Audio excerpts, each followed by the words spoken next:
gabi po sa inyong lahat, mga kaibigan. Ito po, meron po tayong na-receive na panel gauge ng Innova. So ito po ang issue po nito ay nagpi-flicker po yata kung hindi ako nagkakamali, no? Anyway, yun naman po yung sakit niya, either na delay mag-on, nagpi-flicker siya, patay sindi, or blackout, totally blackout. So pagka medyo mainit na, so doon pa lang po na nagbubukas. So yun po yung issue dito. So shoutout po ngayon po pala ay araw ng Martes. Okay, so February 6, 2024. Okay, so ganap na alas 11 na ng gabi. So mga kaibigan, kahit na medyo ginabi na tayo, ito ginagawa pa rin natin kasi kailangan po ng customer to natin ma-ship by tomorrow. So yun po. So shoutout po kay Boss Roger Pineda from San Fernando, Pampanga. Boss, maraming salamat po. So na-receive ko po ito mga kaibigan kanina lang hapon. Then magagawa rin po natin ngayon para by tomorrow pwede na po natin i-ship. So buksan na po natin siya, no? Okay. So siya nga pala, itong box po na ito, pagka pinaship ko po ito pabalik sa customer, ito po yung ginagamit ko. Pinapalitan ko po siya ng ganito para mas matibay. Kasi may mga chances po sa mga courier natin sa iba-ibang lugar, hindi po sila maingat.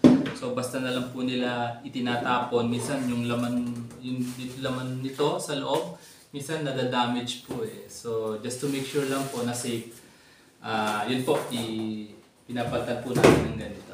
Okay? So ayan. So ayan po. Okay, so ayan. Buksan na po natin, pero inspectionin muna natin, no? Para malaman natin bago natin buksan kung may damage siya or wala. Ayan. Okay. So far, wala naman po akong nakikitang any damage. So medyo lang yung madumi lang, pero nalilinisin natin ito mamaya para kumintab. Okay. So tingnan natin yung loob. Yan. Pasensya na mga kaibigan, medyo ginabi tayo ngayon, no? Kasi meron pa tayong ginawa eh. Meron din tayong ni-repair nito. Okay. So yan. Lagyan muna natin dyan. Tanggalin natin to. Madali lang po yung pagtatanggal nito, no? Check nyo na lang doon sa mga unang vlog ko. Naandun po yung instruction at saka po yung tutorial. Yan. Tapos ito po, kailangan na po natin palitan yung LED nito. May mga chances po kasi na after mapalitan yung pyesa, yung LED naman po yung bumibigay. So, kasi yung LED natin, ang lifespan lang po niyan ay 5 years lang. So, pagka lumampas na ng 5 years, so bonus na lang po yun. Kaya yung iba po, yung ibang mga customer, gaya nito, sinasabay na rin po yung pagpalit ng LED, lalo na kung malayo. So, para po isang gawaan na lang po at hindi pa balik-balik. Okay. Okay. Andayin lang natin, no? Okay. So, yan. Okay. So far, okay naman yung loob ng board. So, wala pong history ng repair or nalubog sa baha na nagkukos ng mas maraming sira. So, okay po ito. So, wala pong magiging problema ito after i-repair. So, ingat lang dito sa LCD. Kasi mababasagin yan. Okay, wala tayong mabibili na ganyan. So, ayan.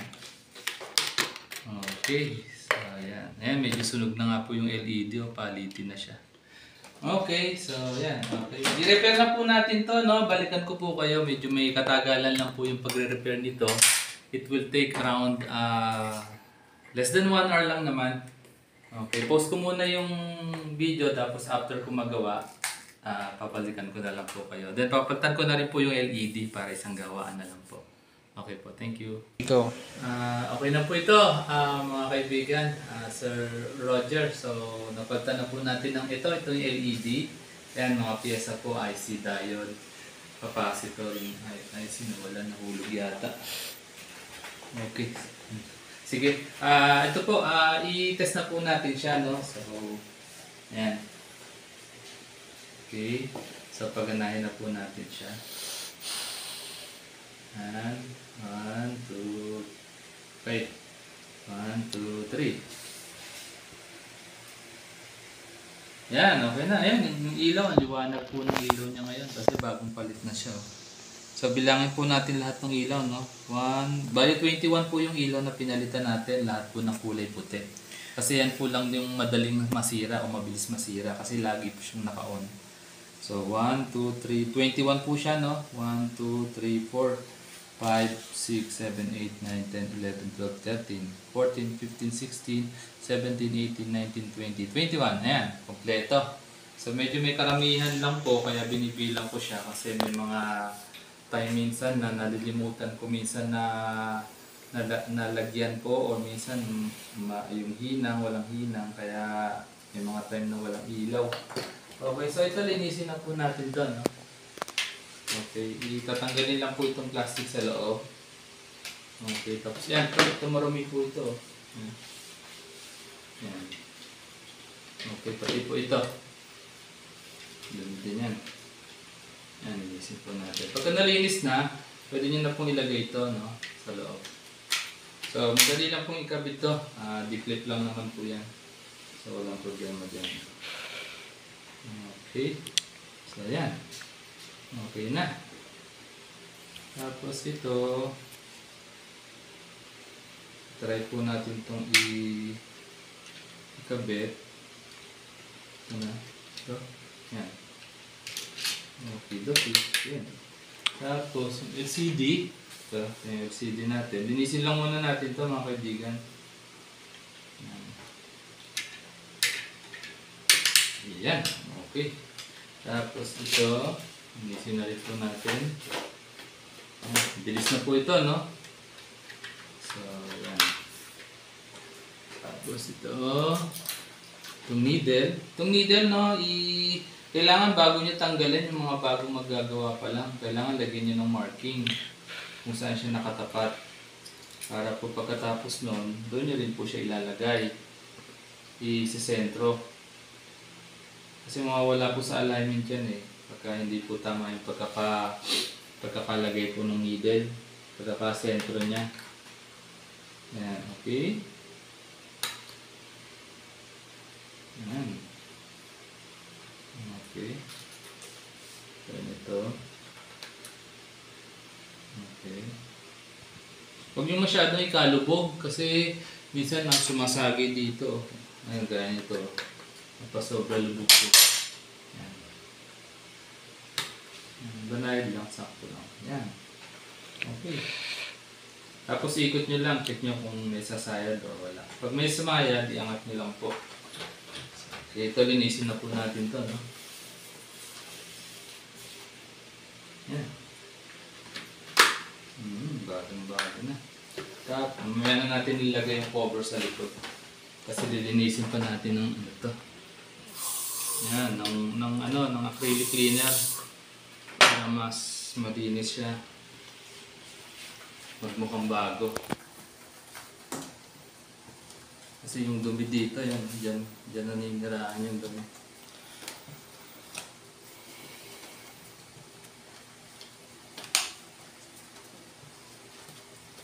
Okay. Yan, pag okay na, yan. Kabit na ho natin ito. Yan, kintab, oh. Nawala na yung mga gas-gas. Ganda.